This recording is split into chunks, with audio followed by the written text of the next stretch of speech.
Hello guys, today is our new topic in our channel. The Pandora Pharma is on different tissue culture techniques. I have taken this topic from the syllabus of second semester M Pharmacy Pharmacognosy. So in the introductory part, what we see that the plant tissue culture. It is a technique of growing plant cells, tissue organs, seeds, or other plant part in a sterile environment on a nutrient medium. इसका मतलब ये होगा कि plant tissue culture एक ऐसा technique है जिसमें हम प्लांट को ग्रो करते हैं, चाहे वो प्लांट के सेल हो, टिश्यू हो, ऑर्गन हो या फिर सीड हो, ओके। और अदर प्लांट पार्ट भी हो सकते हैं जैसे कि स्टेराइल एनवायरनमेंट में, ठीक है, ऑन द न्यूट्रिएंट मीडियम में रख के उसको, जैसे कि फोटोग्राफ में दिया हुआ है। Next we see that the what is the history. So in 1902 the idea of the totipotency of plant cell was given by Haberlandet. Okay, तो हेबरलैंड ने ये टोटीपोटेंसी का आइडिया दिया था कि जो प्लांट का एक सेल है वो total potency of making a large plant ये रखता है. तो ये कॉन्सेप्ट हमको, ये आइडिया हमको 1909 यार 1902 में मिला था. Next is that the White first time establish successful root culture of tomato. Tomato का रूट कल्चर होना स्टार्ट हुआ. इसके बाद Van Overbeek use coconut milk for growth and development of young datura embryos. तो धतूरा के embryos को develop करने के लिए हम कोकोनट मिल्क का यूज़ करे थे, ठीक है. Then Skog and Miller demonstrated the role of auxin and cytosine on the root and shoot formation in tobacco. अभी इन्होंने क्या किया था, ऑक्सिन और साइटोसिन जो प्लांट हार्मोन होते हैं वो रूट और शूट में प्रेजेंट होते हैं, तो उसका फॉर्मेशन टोबैको की टिश्यू में. Murashige and Skoog again introduce the medium for tobacco culture. Then the isolation of Bt gene from bacterium Bacillum thuringiensis. Okay. So more about the history, that the totipotency and Hederland report that the single palisade cell culture from leaves in knob salt.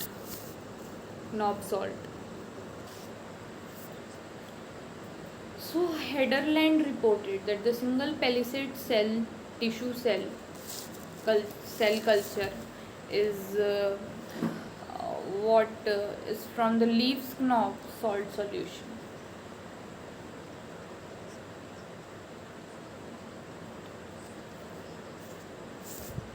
So what are the fundamental principles? It's like PTC depend upon totipotency. What does it mean? Like looking at the definition part, it is the availability of plant cell to regenerate into a whole plant that I have told you. Okay, plasticity क्या होता है? It is the ability of plants to alter their metabolism, growth and development to best suit their environment. Okay, मतलब कि एक ऐसी ability plant की कि वो अल्टर कर सके उसका मेटाबॉलिज्म, ग्रोथ और development to best suit their environment. उसके एनवायरनमेंट को सूट कर रहा हो उसके थ्रू वो चेंज कर सकता है. Next we will see that the factors affecting tissue culture efficacy. So the efficiency of the plant regeneration from tissue culture varies with the following parameters, like plant species, genotype within the species, source of the cultured tissue, age and health of donor plant, nutrient medium, other factors. These are the factors which are going to affect the tissue culture efficacy. What is explant? Very important and very basic topic for plant tissue culture. What is explant? So plant tissue culture are generally initiated from multicellular tissue fragments called explant. Multicellular tissue fragment is called explant. Okay, so this is the thing. Obtained from living plants. कहाँ से मिलेगा ये हमको? Living plant से मिलेगा. Explant में originate from a wide range of plant tissue such as. कौन कौन से टिश्यू पार्ट से हम ले सकते हैं? Leaf, stem, root, petiole, hypocotyl, cotyledon, embryo or meristems. These are the parts of plants from which we take the plant tissue to make explant. Okay, explant. तो plant उसमें already है और x we are saying that it explant. Next is selection of explant. So look at the diagram and the thing that the explant is selected. It is either haploid or diploid explant. Haploid means single or diploid means double, ploidy. Okay, so the plant grow can be achieved in two ways. That is shoots directly by appropriate media and second by somatic embryogenesis. तो ये क्या होता है? Shoot से directly हमारा जो media है में डालेंगे और वो हो जाएगा, और दूसरा एक सोमेटिक एम्ब्रियोजेनेसिस से भी हम इसको कर सकते. Next we see that what are the steps in plant tissue culture techniques. Okay, so very simple. We select the plant. Now we isolate or the isolation of explant, then the sterilization of explant, and then inoculation of explant. So isolation तो समझ में आया कि हम एक plant part से explant को निकाल रहे हैं और उसको आइसोलेट कर रहे हैं, मतलब अलग करके उसको सेफली रख रहे हैं, आइसोलेट कर रहे हैं उसको. ठीक है, मेन एनवायरनमेंट से निकाल करके एक दूसरे एनवायरनमेंट में. इसके बाद स्टेरिलाइजेशन कर रहे हैं हम उसका कि उसमें कुछ माइक्रोबियल इम्प्योरिटीज़ तो नहीं है, तो उसका स्टेरिलाइजेशन होगा. इसके बाद इनोक्यूलेशन. इनोक्यूलेशन क्या होता है कि हम स्पिरिट लैम्प का यूज़ करके जो हमारा लेमिनार एयर फ्लो है उसमें हम जो अगार मीडियम है उसमें इसको इनोक्यूलेट करते हैं, फिर उसके बाद इसको ग्रो कराते हैं. ठीक है, इसके बाद हम देखेंगे कि इसका इंक्यूबेशन होता है. इसके बाद इंक्यूबेशन पीरियड, फिर इनिशिएशन होता है कैलस का. कैलस आने लगेगा इसमें. उसके बाद सब कल्चरिंग करेंगे हम, फिर रीजनरेशन होगा और फिर हार्डनिंग होगी. फिर ये हार्डेड प्लांट को क्या करेंगे? Transfer of plantlet to greenhouse और open field. Okay, next is tissue culture application. अब हम देखेंगे कि इसके क्या क्या एप्लीकेशंस हो सकते हैं. तो the commercial production of plants used as plotting, landscape and florist subject. To conserve rare or endangered plant species, we do it. Rather, the plant for advanced culture, example, herbicide resistance tolerance. Next is large scale growth of plant cell in liquid culture in biofactors for production of valuable compounds like plant derived secondary metabolites and recombinant protein used as pharmaceuticals. Okay, more examples to cross the distantly related species by protoplast fusion, regeneration of novel hybrids, and it's like making hybrid species. Next we see the types of PTC. PTC is the short form we use for plant tissue culture. So we can make seed culture, और हम meristem culture बना सकते हैं, protoplast culture, organ culture, pollen culture, callus culture, cell culture और embryo culture. जहाँ से explant लेंगे, जिसको इंक्यूबेट करके इनोक्यूलेशन में लेके आएंगे और रीजनरेशन कराएंगे और हार्डन कराएंगे, उसका ही टिश्यू कल्चर बन जाएगा. ईजी.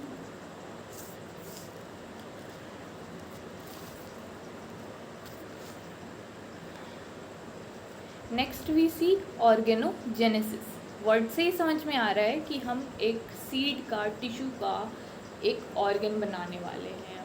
ठीक है, तो यहाँ पे ऑर्गन क्या है? The process of initiation and development of an organ is called organogenesis. In plant tissue culture, inducing organogenesis is an important way to regenerate plant from the culture. अब यहाँ पे क्या हो रहा है? एक हमने इनडायरेक्ट ऑर्गेनोजेनेसिस, इनिशियल एक्सप्लांट लिया. ठीक है, वो टेस्ट ट्यूब में दिख रहा है, जो कि ऊपर से कॉटन से कवर्ड है. अब इसका हम कैलस फॉर्मेशन कराएंगे, कुछ दिन के लिए इंक्यूबेट कर देंगे, तो इसका कैलस कल्चर होगा. उसके बाद इसमें शूट का फॉर्मेशन हो जाएगा, दिख रहा है डायग्राम में. तो ये डायरेक्ट ऑर्गेनोजेनेसिस होगा. Direct adventitious shoot formation. अब ये बन गया. अब इसके बाद हम इसको लार्जर एरिया में लेके जाएंगे, रूटेड प्लांटलेट में लेके जा रहे हैं, और उसके बाद rooted plantlet in soil. So ऐसे ऑर्गेन्स बनेगा. Next we'll go what is the type of organogenesis.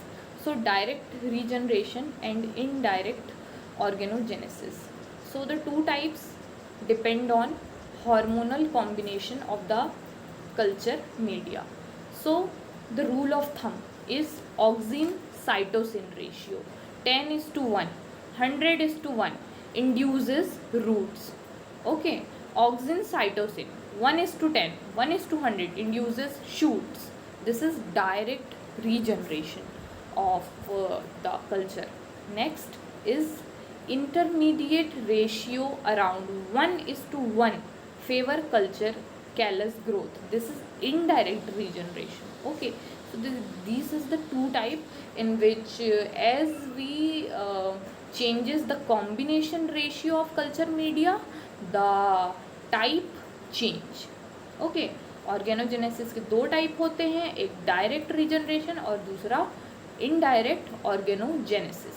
तो इनडायरेक्ट का रेशियो ऑफ कैलस कल्चर या कल्चर मीडिया अलग होता है, और इसका ऑक्सिन और साइटोकाइनिन का रेशियो अलग होता है. Furtherly we are seeing it in detail that direct organogenesis. Explant लिए, meristemoid is created by it, and then the perimordium is made. Okay, so in many plants subculturing of culture results in undesired variations of clones. बहुत से plant में ऐसा होता है कि जो हम सब कल्चरिंग करते हैं, कैलस के जो रिजल्ट होता है, तो वो अनडिजायर्ड वेराइटी को बना देता है. सोमोक्लोनल वेराइटीज़ या वेरिएशंस उसको हम बोलते हैं. दूसरा, to avoid this direct regeneration of plant into plantlet can be tried. इसीलिए हम डायरेक्ट रीजनरेशन करा रहे होते हैं. This has been achieved in many plant species. ये बहुत से प्लांट स्पीसीज में देखा जाता है by altering the hormonal combination of the culture media. इसमें हम कल्चर मीडिया में क्या कर रहे होते हैं? हार्मोनल कॉम्बिनेशन को अल्टर कर रहा होता है. Next we see this indirect organogenesis. अब इसमें क्या होगा? एक्सप्लांट लिया, कल्चर कैलस बना, उसके बाद मेरिस्टोनॉइड, देन पेरीमॉर्डियम. ओके, सो इसमें कौन सा स्टेप जा रहा था? डायरेक्ट में हम एक्सप्लांट लिए पेरिस्टोमोनॉइड और फिर प्रीमोर्डियम, यहाँ पे कैलस बन रहा है। ओके, तो ये स्टेप आ रहा है। अब देखो ये लीफ है, उसमें से हमने लीफ डिस्क लिया, उसके बाद कैलस का फॉर्मेशन हो रहा है जिससे एडवेंटिजियस रूट्स बन रहे हैं। तो this is indirect. Organ can be produced from callus tissue or from a cell suspension produced from the callus. Next is embryogenesis. Okay, embryogenesis क्या होगा? हमने अभी ऑर्गेनोजेनेसिस पढ़ लिया, हम अब पढ़ेंगे embryogenesis. So the process of formation of an embryo is called embryogenesis. Embryogenesis starts from a single embryogenic cell which can be a zygote, the product of the fusion of an egg and a sperm during fertilization. अब यहाँ पे क्या हो रहा है? यहाँ पे egg और स्पर्म का फ्यूज़न करके हम फर्टिलाइजेशन करा रहे हैं. ये डिफरेंट हुआ ना, इसमें कैलस नहीं निकाल रहे हैं हम, एक्सप्लांट नहीं निकाल रहे हैं हम. Embryogenesis from an undifferentiated callus cell is termed somatic embryogenesis. अगर हम किसी अनडिफ्रेंशिएटेड कैलस सेल से निकालते हैं सेल को, तो वो क्या होगा? Somatic embryogenesis.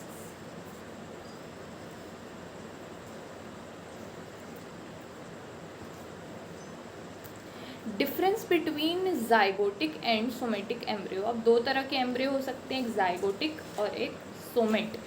जाइगोटिक में क्या होता है कि जो फर्टिलाइज्ड एग या फिर जाइगोट होता है, इसमें सीड कोट होता है, इसमें प्रोड्यूस होती है सीड, इसमें प्लांटलेट्स जो होते हैं वो बहुत हेल्दी होते हैं, not like to mother plant. Mother plant के जैसे नहीं होते हैं प्लांटलेट्स, और प्रोपेगेशन इज़ लो, यहाँ पे प्रोपेगेशन लो. अब सोमेटिक में देखेंगे तो स्पोरोफाइटिक सेल्स होते हैं इसमें, did not contain seed quotes, इसमें सीड कोट्स नहीं होगा, ओनली फ्रॉम एम्ब्रियो, एम्ब्रियो बस बनेगा. प्लांटलेट्स आर वीकर, इसमें जो प्लांटलेट्स हैं वो काफ़ी वीक होंगे, ठीक है, हेल्दी नहीं होंगे, लाइक टू मदर प्लांट, जो मदर प्लांट है उसी की जैसा होगा. अब नेक्स्ट, प्रोपेगेशन इज़ हाई, जो प्रोपेगेशन हो रहा है वो हाई होगा.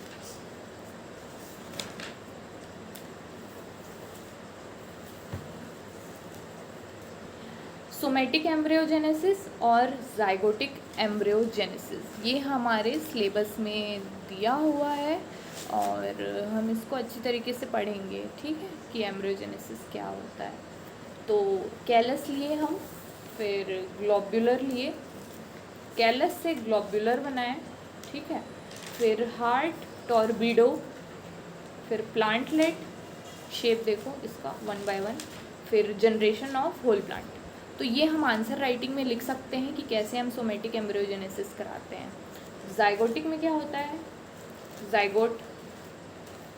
जाइगोट का ग्लोब्यूलर बनेगा यहाँ पे, ठीक है. फिर उसके बाद हार्ट, टॉर्पिडो, देन कॉटिलेडन बन रहा है यहाँ पे, ठीक है, प्लांटलेट नहीं, कॉटिलेडन. इसके बाद क्या स्टेप्स हो रहे हैं? एक्सपेंशन हो रहा है, मैच्योरेशन हो रहा है, डेसिकेशन हो रहा है, डॉर्मेंसी हो रही है, ठीक है. इसके बाद क्या होता है? जर्मिनेशन और ग्रोथ. तो ये स्टेप्स बहुत इंपॉर्टेंट है, इस डायग्राम के थ्रू आप इसे पढ़िए, समझिए और अपनी आंसर राइटिंग में इसे इंक्लूड करिए.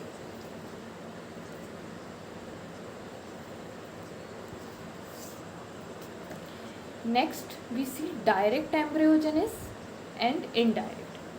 So in direct somatic embryogenesis, the embryo is formed directly by the cell or a small group of cells without the production of an intervening callus. यहाँ पे कोई intervening callus नहीं होता, directly बनता है. Direct somatic embryogenesis is generally rare in comparison with indirect somatic embryogenesis. Indirect embryogenesis is in indirect somatic embryogenesis, callus is first produced from the explant, and then cell suspension produce from the callus. यहाँ पे cell suspension बन रहा होता है indirectly. Next is embryogenesis and organogenesis. तो इसके भी दोनों ही के डायरेक्ट और इनडायरेक्ट टाइप, डायरेक्ट और इनडायरेक्ट टाइप. ठीक है। तो ऑर्गेनोजेनेसिस में क्या है, there is not callus stage, ठीक है। ऑर्गेनोजेनेसिस के डायरेक्ट में कैलस स्टेज नहीं है और इनडायरेक्ट में कैलस स्टेज है। फिर एम्ब्रियोजेनेसिस के there is not a callus stage और फिर इसमें कैलस स्टेज है। तो ये काफ़ी इजी पॉइंट था, इसको हम इंक्लूड कर सकते हैं। Okay, next we are seeing organogenesis and somatic embryogenesis. So the series of organized integrated process which is transform from an emphysis's mass of cell into a complete organ in the developing embryo, ठीक है। दूसरा, the process with generate the plant organ including shoot and root from vegetative tissue. तीसरा, the natural process occur in nature and it can also be introduced artificially भी कर सकते हैं हम, naturally भी कर सकते हैं। और जो इसका शूट पार्ट है और रूट पार्ट है वो सेपरेटली हार्मोनल सिग्नल्स इंड्यूस करता है, ठीक है। ये ऑर्गेनोजेनेसिस हम बता रहे हैं। और जो प्लांटलेट है वो कंप्लीट फॉर्मेशन करता है शूट का और रूट का। शूट और रूट जो हैं हमारे वो कनेक्टेड होते हैं मैटरनल टिश्यूज़ के साथ, ये ऑर्गेनोजेनेसिस हुआ। सोमेटिक एम्ब्रियोजेनेसिस में क्या होगा कि एक आर्टिफिशियल प्रोसेस होता है, ये नेचुरल नहीं होता। विच अ प्लांट और embryo is derived from a single somatic cell. एक सिंगल सोमेटिक सेल से इसका जनरेशन होता है। इस प्रोसेस में एम्ब्रियोनिक कैलस जनरेट होता है वेजिटेटिव टिश्यू से। ये एक आर्टिफिशियल कंडीशन है जो कि हम लेबोरेटरी में करते हैं। इसमें जो सिंगल हार्मोनल सिग्नल है वो प्रोसीड करवाते हैं। इसका रिजल्ट होता है कि एक सोमेटिक एम्ब्रियो बन जाता है और सोमेटिक एम्ब्रियो है vascular connections with the maternal callus. तो हमने इसका डिफरेंस बिटवीन देख लिया है। अब हम देखते हैं कि प्लांट रिजनरेशन का क्या पाथवे होता है। तो बहुत कॉम्प्लेक्स डायग्राम दिख रहा है पर हमको ईजिली देखते हैं कि कैसे डायरेक्ट होता है। तो एक्सप्लांट लिया हमने और कैलस कल्चर नहीं हुआ, डायरेक्ट एम्ब्रियो ऑर्गेनोजेनेसिस होके रूटिंग हुई और फिर प्लांटलेट हो गया, ठीक है। एक्सप्लांट लिया, कैलस कल्चर बना, फिर सोमेटिक एम्ब्रियो बना, उसके बाद इनडायरेक्ट सोमेटिक एम्ब्रियोजेनेसिस होके इसका एम्ब्रियोजेनेसिस हुआ। तो ये डायग्राम में चारों चीज़ें दी हुई हैं, direct organogenesis, indirect organogenesis, indirect somatic embryogenesis, direct somatic embryogenesis. Okay, so यहाँ पे शूट रूटिंग हो रही है, यहाँ पे ऑर्गेनोजेनेसिस हो रहा है। सो या it is given in the diagram beautifully. Next we are seeing that what are synthetic seeds. Okay, so I hope before we have learned the topics you get it is easy for you, as I told you. Now we are moving further. For the synthetic seeds are artificially encapsulated plant propagation materials. Okay, the material could be somatic embryos, shoot buds, cell aggregates or any other tissue that we can use as a seed for propagation. Okay, synthetic seeds technology primarily involves encapsulation somatic embryos in a protective coating. Okay,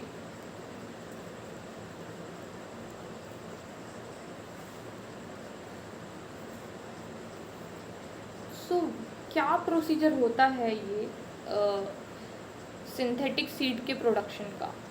diagrammatically हम देख रहे हैं कि इसका somatic एम्ब्रियोनॉइड होगा, उसके बाद हम इसको एनकैप्सुलेटेड करेंगे, देन कैल्शियम नाइट्रेट सॉल्यूशन में इसको फॉर्म करेंगे, फिर इसका टेस्टिंग होगा embryo to plant conservation, then greenhouse trial में जो बीड्स होंगे उसको वर्निक्यूलेट किया जाएगा, फिर इसका जर्मिनेशन होगा और फिर plant in the shoot we will C.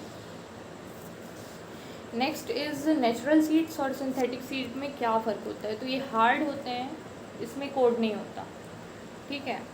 Embryos have protective with in cotyledons और एंडोस्पर्म, ओके, एंड इसमें कोई प्रोटेक्शन नहीं होता है।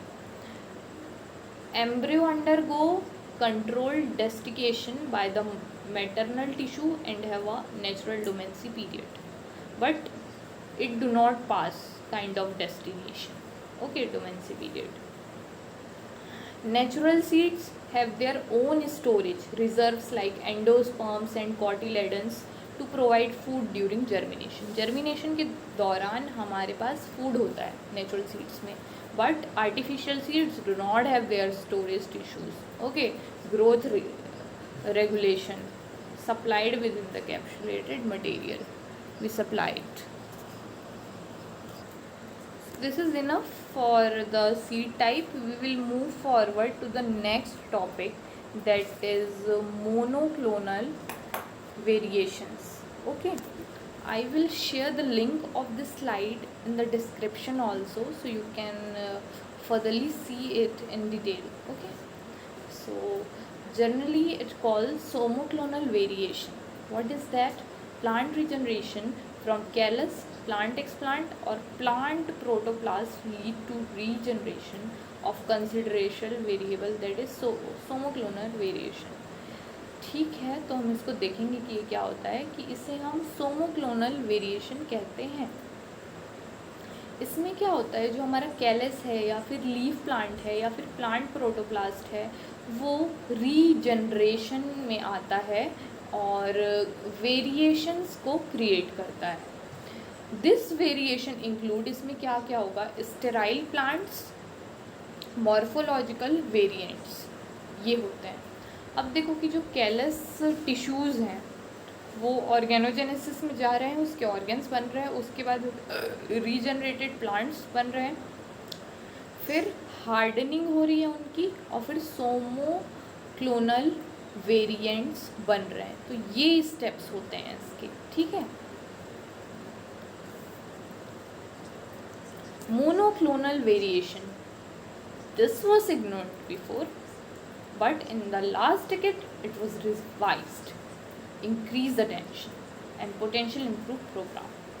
Due to phenotypic variation, even changes in chromosomal number during long time culture, इसमें ज़्यादा टाइम के बाद इसका क्रोमोसोमल नंबर भी चेंज हो जाता है. This is exhibited in callus and in plant generated from the callus. So as we can see in the diagram, that how the DNA damage and repair, the cell division happens, the cell fate switch, the organoleptic somatic embryogenesis happen, the differentiation happen, and the variation happen.